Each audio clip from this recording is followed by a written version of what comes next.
Hi friends, hello my dear students. स्वागत है आप सबका आपके ही अपने ही यूट्यूब चैनल केमिस्ट्री वर्ल्ड में। बच्चों, जैसा कि आपके बोर्ड की परीक्षाएं शुरू होने वाली हैं, बोर्ड की इस परीक्षाओं से संबंधित बहुत सारे सवाल आपके मन में उठते हैं जिसका जवाब आपको आसानी से नहीं मिल पाता है या उससे लेकर आप कंफ्यूज रहते हैं। तो आज का ये सेशन इन्हीं से संबंधित होने वाला है। उम्मीद करता हूँ कि आपके लिए ये वैल्यूएबल होने वाला है। तो बच्चों, पहले सवाल ये उठता है कि how should I improve my presentation और any marks given for good presentation. तो बच्चों, सीबीएसई ये कहता है कि no separate marks are given but your answer can be neat well organise with important point underline. यानी कि अलग से आपको इसके लिए कोई मार्क्स नहीं मिलते हैं, इसलिए इस पर आप ज़्यादा समय ना दें और अपना समय ज़्यादा इस पर ना बर्बाद करें। साफ सुथरा लिखा होना चाहिए और इम्पॉर्टेंट पॉइंट्स जो हैं जिसमें आप कॉन्फिडेंट हैं उन्हें अंडरलाइन करें, जिससे कि उस पर चेकिंग करने वाले का फोकस जाए और उसका एडवांटेज आपको मिले। तो बच्चों, इस बात का ध्यान रहे, बहुत ज़्यादा डेकोरेट करने की कोशिश ना करें। और इसके बाद अगला सवाल ये होता है कि is whitener allowed in board exam and can we use gel pen. तो बच्चों, सीबीएसई ये कहता है कि use of whitener is not allowed और नॉट परमिटेड। यस, ब्लू और royal blue ink gel pen can be use. Ink gel pen हम use कर सकते हैं। तो इस बात का ध्यान रहे कि कुछ करेक्शन होता है, कुछ गलतियां होती हैं, तो ऐसे केस में वाइटनर ना लगाएं, ये अलाउड नहीं है।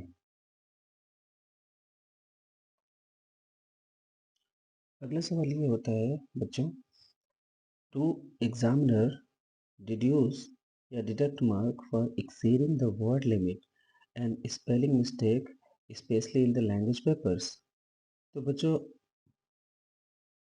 वर्ड लिमिट एक्सीड करने में no marks are reduce from exceeding the word limit. Marks for spelling mistake and other error are deducted in language papers. केवल लैंग्वेज के पेपर में मार्क्स इसमें कटते हैं, लेकिन वर्ड लिमिट एक्सीड करने पर किसी भी तरह के मार्क्स नहीं कटते हैं। तो इस बात को आपको कंफ्यूज नहीं होना चाहिए, बशर्ते आपका ये होना चाहिए कि टाइम मैनेजमेंट ज़रूरी है।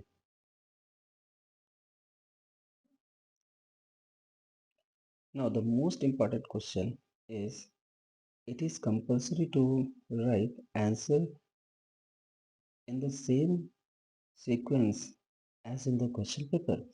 क्या क्वेश्चन पेपर में जिस सीक्वेंस में क्वेश्चंस दिए हैं उसी सीक्वेंस में आपको आंसर लिखना है। तो बच्चों, ये बात आप इससे कोई भी कंफ्यूज नहीं होने की ज़रूरत है। क्वेश्चन पेपर के सीक्वेंस के हिसाब से आपको क्वेश्चन लिखने की ज़रूरत नहीं है। अगर आपको सीक्वेंस में क्वेश्चन आ रहा है तो फिर मैक्सिमम कोशिश करें कि सीक्वेंस में लिखें। लेकिन अगर आपको सीक्वेंस में क्वेश्चंस नहीं आ रहे हैं तो आपको जो क्वेश्चन पहले आ रहे हैं वे पहले करें। Like no, you may attempt those question in the beginning which you know best। Make sure that you write the correct answer number to each question। मतलब आपको क्वेश्चन नंबर जो था उसी के हिसाब से आंसर नंबर डालना है। सीक्वेंस आप कोई भी लिख दें, जो क्वेश्चन आपको बहुत अच्छे से आ रहा है उसे पहले करें। तो इस बात का ध्यान रहे कि आंसर नंबर क्वेश्चन नंबर के हिसाब से लिखें, बाकी सीक्वेंस में कोई प्रॉब्लम नहीं होती है। ठीक है, जहाँ तक हो सकता है सीक्वेंस को फॉलो करें। अगर नहीं होता है तो सीक्वेंस नहीं फॉलो करेंगे तो इसमें कोई प्रॉब्लम नहीं होने वाली है। अब अगला क्वेश्चन ये आता है कि अगर कोई क्वेश्चन सवाल दिमाग में आता है कि मान लें स्टूडेंट कहता है कि I would like to know the important chapter which can prepare to score good marks. तो बच्चों, किसी सेलेक्टिव स्टडी पे आप ना जाएं। It is not advisable to do selective study for examination। The board has prescribed the syllabus in every subject। You are expected to study thoroughly from the entire syllabus and understand the concept in order to score good marks in the examination। तो thoroughly study करें पूरे syllabus को और concepts को समझें, जिससे कि आप अच्छा स्कोर कर सके कोई सेलेक्टिव स्टडी पर जाने की ज़रूरत नहीं है। अगर थोड़े बहुत भी आपको उसके कॉन्सेप्ट बनने लगेंगे, तो आप उसमें स्कोर कर लेंगे, उसमें कोई दिक्कत वाली बात नहीं है। इसलिए कॉन्फिडेंट फ़ील करें और आपने पूरे साल पढ़ाई करी हुई है, इसलिए उस पूरी पढ़ाई पर आप एक बार केवल आपको रिव्यू करने की ज़रूरत है, रिकलेक्ट करने की ज़रूरत है। अब अगला सवाल बच्चों के मन में ये उठता है, should should one right the answer in own language? तो बच्चों, कोई भी क्वेश्चन है तो उसका आंसर जो है करेक्ट लिखना है, कंटेंट उसमें सही होने चाहिए, जैसा कि क्वेश्चन में पूछा गया है, ठीक है? और वर्ड लिमिट को फॉलो करें। अगर आपके पास टाइम है और टाइम रहते वर्ड लिमिट एक्सीड होती है तो कोई दिक्कत वाली बात नहीं है। लेकिन इस बात का ध्यान रहे कि आप जो कुछ भी लिख रहे हैं, उसके कंटेंट जो है उस क्वेश्चन से रिलेटेड हो और कोई भी चीज़ें उम, ऐसा ना लिखें जो उस क्वेश्चन से संबंधित ना हो, उससे रिलेटेड ना हो। इसके अलावा बच्चों, लैंग्वेज के सब्जेक्ट में एक सबसे ख़ास बात होती है, स्पेशली इंग्लिश में, कोई भी एब्रिविएशन या शॉर्ट वर्ड्स को कभी भी ना लिखें। Like should not, will not, would not को हम शॉर्ट में लिखते हैं, वैसे ना लिखें, उसे हम पूरे फॉर्म में लिखें, पूरा लिखने की कोशिश करें, क्योंकि अगर शॉर्ट फॉर्म में लिखेंगे तो वहाँ पर मार्क्स कटते हैं। इसलिए कभी भी उन्हें शॉर्ट में ना लिखें। शुड नॉट है तो शुड नॉट पूरा लिखें, कैन नॉट, कुड नॉट जितना भी है उन्हें आप पूरा करके लिखें और उसको शॉर्ट में लिखने की कोशिश ना करें। ये स्पेशली इंग्लिश के लिए बहुत इम्पोर्टेंट है और जहाँ तक हो सके इसे आप फॉलो करें। बाकी अपने ही लैंग्वेज में लिखने की कोशिश करिए और जितना हो सके स्टैंडर्ड वर्ड्स का यूज़ करें। जनरल बोलचाल की भाषा में जो यूज़ होने वाले वर्ड्स हैं, इंग्लिश के पेपर में उसे ना यूज़ करें। जितना अच्छे लैंग्वेज और जितने वर्ड अच्छे वर्ड है वो लिखने की कोशिश करें। बच्चों, अगला सवाल ज़्यादातर बच्चों के मन में ये रहता है और उससे लेकर कंफ्यूज भी रहते हैं और गलतियाँ भी करते हैं कि अगर कोई इंटरनल चॉइस दिया गया है, if a choice is given to attempt any one of the question in the board exam, can we attempt both? If yes, which answer would be considered? अगर हमने दोनों लिख दिया, दोनों क्वेश्चन कर दिया, तो कौन सा क्वेश्चन हमारा कंसिडर किया जाएगा? तो जहाँ तक इस सवाल का जवाब है, तो आपको प्रॉपर इंस्ट्रक्शन दिया गया है। The instruction is given in the question paper should be followed. The attempting both the epsilon naught only takes away much of the precious time but also confuse the examiner। साथ ही साथ में आप अपना time बर्बाद भी कर रहे हैं और एग्जामिनर को भी कंफ्यूज करने की कोशिश कर रहे हैं।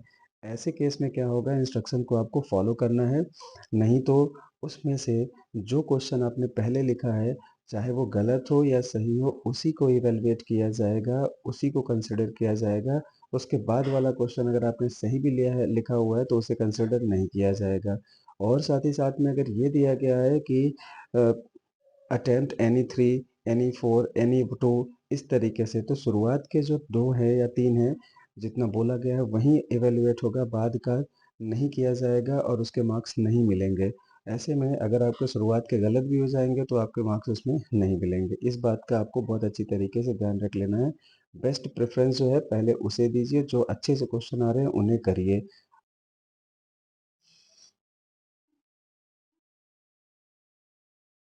अब कुछ बच्चों के मन में ये सवाल होता है कि इम्प्रूवमेंट से रिलेटेड, सपोज दैट कि आपकी तैयारी किसी ईयर में अच्छी नहीं है और आपके अच्छे मार्क्स नहीं आए, तो इम्प्रूवमेंट के लिए हमें नेक्स्ट ईयर में डालना पड़ता है या फिर सेम ईयर में इम्प्रूवमेंट के लिए हो सकता है।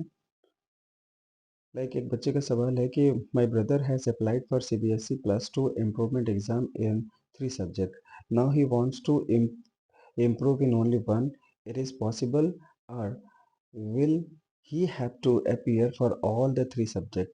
तो बच्चे, इसमें कोई ऐसा कंफ्यूजन वाली बात नहीं होनी चाहिए। अगर आपने थ्री सब्जेक्ट में इम्प्रूवमेंट के लिए भरा है और आप इम्प्रूव केवल, अभी आपका मन बदल गया कि आप केवल एक ही सब्जेक्ट का देना चाहते हैं, तो एक ही सब्जेक्ट का दे सकते हैं। लेकिन जो रिजल्ट इम्प्रूवमेंट का आएगा उसमें जो सब्जेक्ट का आपने फॉर्म भरा था और उसको एग्ज़ाम नहीं दिया, तो उसकी जगह का कॉलम जो है वो खाली रहेगा, ठीक है? It is choice of all the candidates to take the improvement exam in one or more or all the subject. However, if applied for more subject and appearing in the less number of the subject, the remaining subject will remain absent in the mark column वहाँ पर नहीं रहेगा, उस mark column में नहीं दिया रहेगा उसका मार्क्स, और इसमें कोई ज़्यादा प्रॉब्लम नहीं होने वाली है। अब कुछ बच्चों के मन में ये बात भी होती है कि किसी कारण से कोई फिजिकल इशू रहा हो, हेल्थ इशू रहा हो, या किसी कारण से अगर वो एग्ज़ाम अच्छे से नहीं कर पाया है और उस ईयर में वो फेल हो गया, तो क्या नेक्स्ट ईयर में भी उसे प्रैक्टिकल एग्ज़ाम देना पड़ेगा? तो ऐसी कोई बात नहीं है। अगर वो देना चाहता है प्रैक्टिकल एग्ज़ाम तो दे भी सकता है, नहीं देना चाहे तो जो भी प्रैक्टिकल रिकॉर्ड सीबीएसई के पास में प्रीवियस ईयर का होगा, वही रिकॉर्ड से आपके मार्क्स उसमें कंसिडर कर लिए जाएंगे। दैट इज़ नहीं, ऐसा नहीं है। The candidate shall appear only in the theory and previous practical marks will be carried forward and please see the board circular regarding to that. इसमें आप बोर्ड का सर्कुलर देख सकते हैं इसके रिगार्डिंग वेबसाइट पे जाके, लेकिन इसकी भी ज़रूरत नहीं है आपको। प्रैक्टिकल अगर आप अपियर होना चाहें तो अपियर होंगे, लेकिन उसका आपको प्रैक्टिकल की फ़ीस देनी पड़ेगी। नहीं तो अगर नहीं होना चाहेंगे तो आपको प्रीवियस ईयर के मार्क्स ही उसमें कंसिडर कर लिए जाएंगे। तो इसमें किसी तरह का कोई सवाल नहीं होना चाहिए आपके मन में। बच्चों, कभी कभी आपके मन में ये भी सवाल आता होगा कि क्या 10th और 12th क्वालिफाई करने के बाद में हम अपनी परफॉर्मेंस को इम्प्रूव कर सकते हैं? Is a candidate eligible to improve his or her performance after qualifying 10th and 12th? तो हाँ बच्चों, candidate who has qualified 10th or 12th exam may appear for improvement in one or more subject but in the succeeding year only। मतलब जिस साल आप पास करे हैं उसके अगले साल ही आप इम्प्रूवमेंट दे सकते हैं, उसके बाद आपको इम्प्रूवमेंट का मौका नहीं दिया जाता है।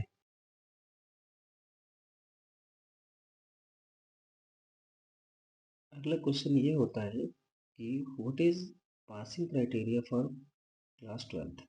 तो बच्चों, a candidate has to pass in 5 subjects for external exam as per the scheme of studies to be declared pass in addition to internal subject। तो आपको 5 सब्जेक्ट में पास करना होता है कम से कम।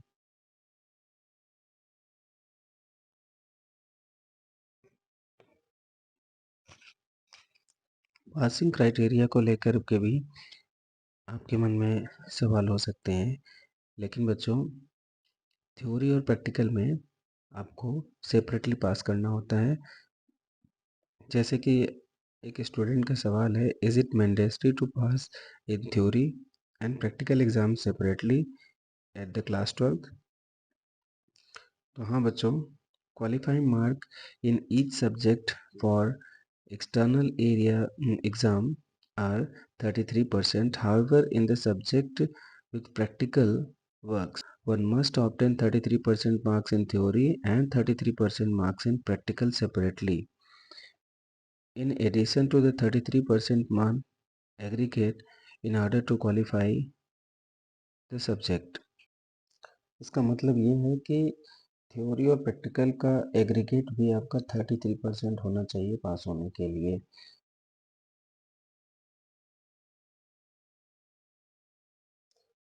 दोस्तों, अगर ये इन्फॉर्मेशन आपको पसंद आया तो अपने दोस्तों तक पहुंचाएं, जिससे इसका फ़ायदा ज़्यादातर लोगों को मिल सके। और इसी तरह के वैल्यूएबल इन्फॉर्मेशन के लिए चैनल को लाइक और सब्सक्राइब करें, जिससे कि आपको और भी इसी तरह की इम्पोर्टेंट जानकारी मिलती रहे। Thank you for watching. Good luck for board examination.